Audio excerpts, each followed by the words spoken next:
نحمد اللہ حمدا کثیرا طیبا والصلاة والسلام على سید الانبیاء وعلى آلہ واصحابہ الاتقیاء اما بعد فقد قال النبی صلی اللہ تعالی علیہ وآلہ وسلم احسوا ہلال شعبان لرمضان او کما قال علیہ الصلاۃ والسلام۔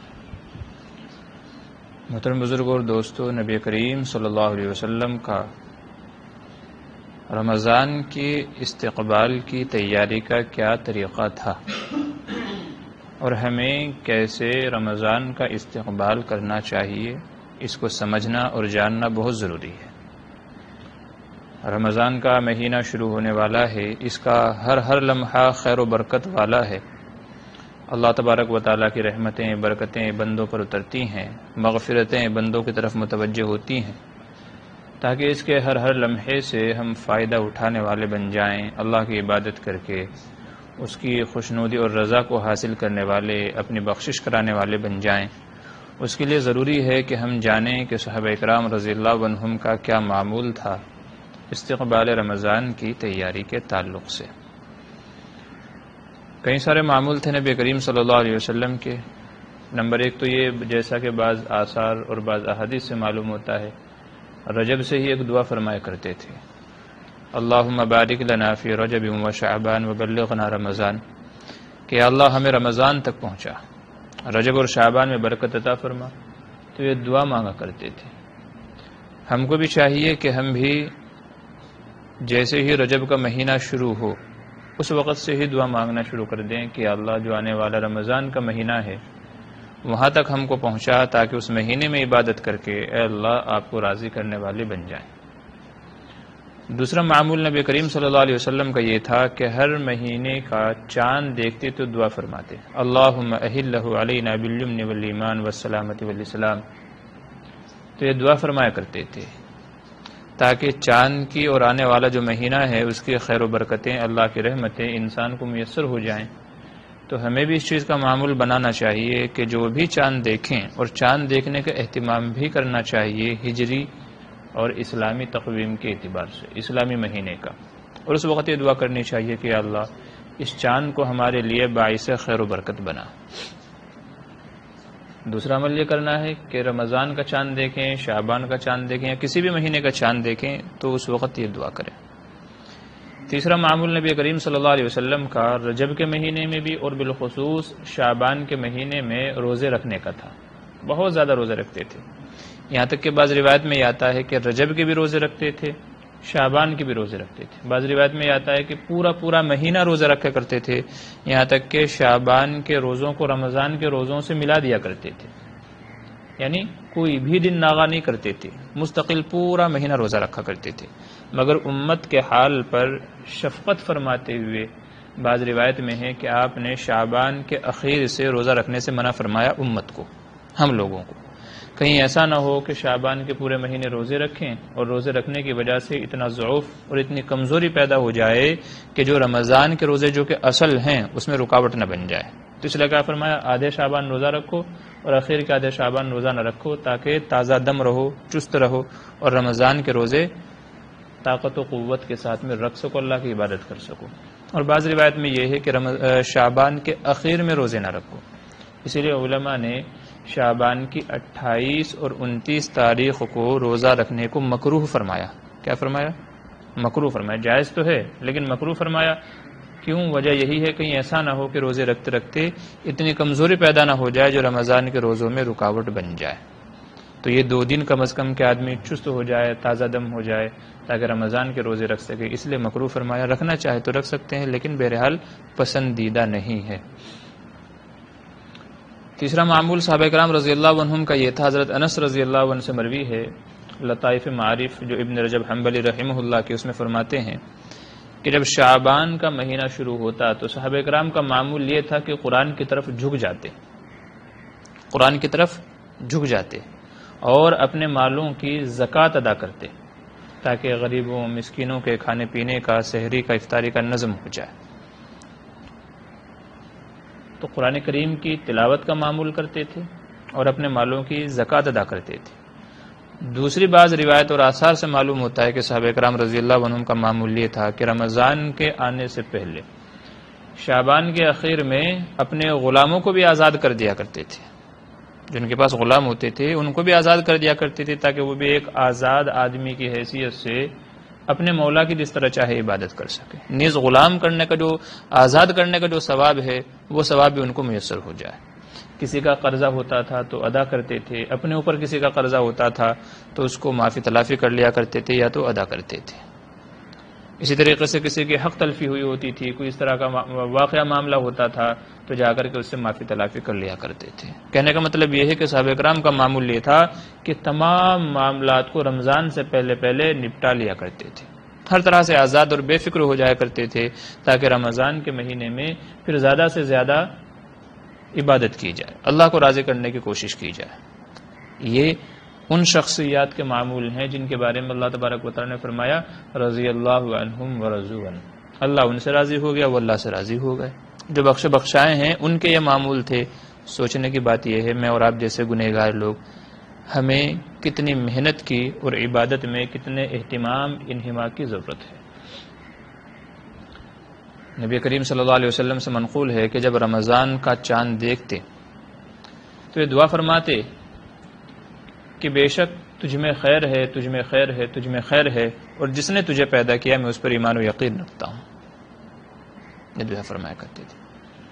فرمایا رمضان کی جب پہلی رات ہوتی، رمضان کی پہلی رات آتی ہے تو شرکش شیاطین کو بند کر دیا جاتا ہے، جہنم کے دروازے بند کر دیے جاتے ہیں، پورے رمضان کوئی دروازہ نہیں کھولا جاتا. جنت کے تمام دروازے کھول دیے جاتے ہیں، کوئی بھی بند نہیں کیا جاتا، اور بہت سارے بندوں کو جہنم سے آگ سے آزاد کر دیا جاتا ہے، بری کر دیا جاتا ہے. بعض روایت و آثار میں ہے اللہ تبارک و تعالیٰ پہلے آسمان پر تشریف فرما ہوتے ہیں اور یہ کہا جاتا ہے کوئی مغفرتوں کا چاہنے والا اس کی مغفرت کی جائے، ہے کوئی بیماریوں کا مارا کہ اس کو صحت دی جائے، ہے کوئی اپنی دوسری حاجتیں اور ضرورتیں پوری کروانے والا کہ اس کی ضرورتوں کو پورا کیا جائے.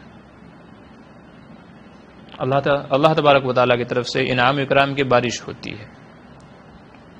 ایک حدیث میں ہے فیہ شہر، یہ ایسا مہینہ ہے یزاد فیہ رزق المومن کہ اس مہینے میں مومن کا رزق بڑھا دیا جاتا ہے. ہم دیکھتے ہیں رمضان میں وہ نعمتیں ہم کو کھانے کو میسر ہوتی ہیں جو شاید سال بھر بھی میسر نہیں ہوتی. دنیا کے کسی بھی کونے میں کسی بھی حصے میں وہ نعمت پیدا ہوتی ہو، اگائی جاتی ہو، پیدا کی جاتی ہو، لیکن دنیا کے کونے کونے میں وہ نعمتیں ہم کو مل جاتی ہیں.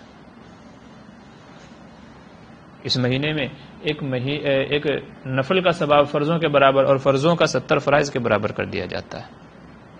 نبی کریم صلی اللہ علیہ وسلم راتوں کا احیاء فرماتے، راتوں کو جاگتے تھے، تلاوت میں انہماک زیادہ ہو جاتا تھا، بستر سے علیحدہ رہتے تھے. بعض روایت میں آتا ہے کہ پورا مہینہ بستر پر تشریف نہیں لے جاتے تھے، مطلب سوتے نہیں تھے. اور ایک ہم ہیں کہ تراویح پڑھی، کھائیں گے پیئیں گے، جا کے پھر سو جائیں گے، اور پھر سحری کھائیں گے اور جلدی نماز پڑھیں گے، پھر سو جائیں گے.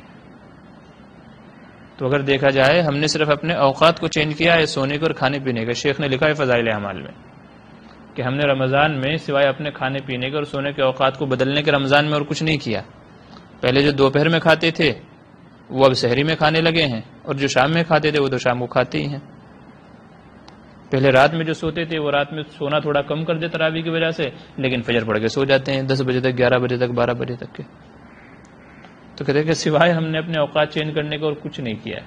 حالانکہ ہونا تو یہ چاہیے تھا کہ یہ ایک مہینہ گزار کر کے شیخ لکھتے ہیں کہ آدمی 2 ٹکے کی نوکری کے لیے، ریلوے کا ملازم ہے رات بھر جاگتا ہے، واچ مین ہے رات بھر جاگتا ہے، نوکری کرتا ہے رات بھر جاگ کر کے، تو اگر اللہ کی رضا کے لیے صرف اس ایک مہینہ جاگ لیا جائے تو کون سی بڑی بات ہے. اس مہینے میں شب قدر ہے، اگر ایک مہینہ جاگ کر کے وہ میسر ہو جائے فرمایا 1000 مہینوں سے بہتر ہے، 83 سال سے زیادہ. ہم نے مانا کہ تغافل نہ کرو گے، لیکن کون جیتا ہے تیری زلف کے سر ہونے تک. 83 سال کون جیتا ہے بھائی؟ لیکن ایک رات جس کو میسر ہو گئی تو اتنی بڑی عبادت کا اس کو ثواب مل جائے گا. تو اگر ایک مہینہ جاگ لیا جائے اور شب قدر میسر ہو جائے، شیخ فرماتے ہیں کتنے خوش نصیب ہیں وہ اللہ والے جو کہتے ہیں، جنہوں نے اپنا واقعہ نقل کیا کہ بالغ ہونے کے بعد کبھی مجھ سے شب قدر فوت نہیں ہوئی. حدیث میں نبی کریم صلی اللہ علیہ وسلم نے ارشاد فرمایا من قام لیلۃ القدر ایمانا واحتسابا غفر له ما تقدم من ذنبه، کہ جس نے شب قدر میں اللہ کی عبادت کی، اس کو راضی کرنے کی کوشش کی، پچھلے سب گناہ معاف ہو جاتے ہیں، سب گناہ۔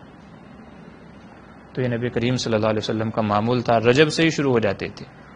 صحابہ کرام رضی اللہ عنہ کو خوشخبری دیتے تھے، لوگوں سنو سنو، حضرت سلمان فارسی رضی اللہ عنہ سے مروی ہے کہ رمضان کا مہینہ شروع ہونے سے پہلے شعبان کے آخر میں آپ نے خطبہ دیا جس میں فرمایا لوگوں سنو، ایک مہینہ تمہارے اوپر سایہ فگن ہونے والا ہے جو بڑی خیر و برکت والا مہینہ ہے، اللہ نے اس کے روزے کو فرض کیا، رات کے قیام کو ثواب کی چیز بنایا، جو اپنے مومن بھائی کی مدد کرے گا اللہ اس کو بھی معاف فرما دیتے ہیں، جو اپنے مومن بھائی کو روزہ افطار کرے اللہ اس کو بھی معاف فرما دیتے ہیں۔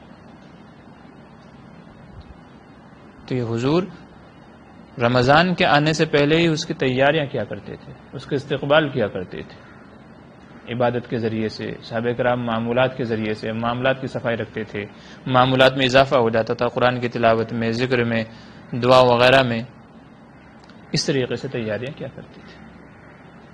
رمضان کا مہینہ شروع ہونے والا ہے، ہمیں بھی وہی سب کام کرنے ہیں جو اللہ کے رسول صلی اللہ علیہ وسلم اور صحابہ کرام رضی اللہ عنہم نے کیا، جو ان سے مروی ہے۔ اسی نہج پر چلیں گے، اسی ڈگر پر چلیں گے، اسی طریقے پر چلیں گے تو کامیابی ملے گی، کیونکہ حضور فرما کر کے چلے گئے ہیں کہ دو چیزیں تم پر چھوڑے جا رہا ہوں، دو باتیں تمہارے درمیان چھوڑ کر کے جا رہا ہوں، جب تک ان کو پکڑے رکھو گے کبھی گمراہ نہیں ہوں گے۔ فرمایا کتاب اللہ و سنتی،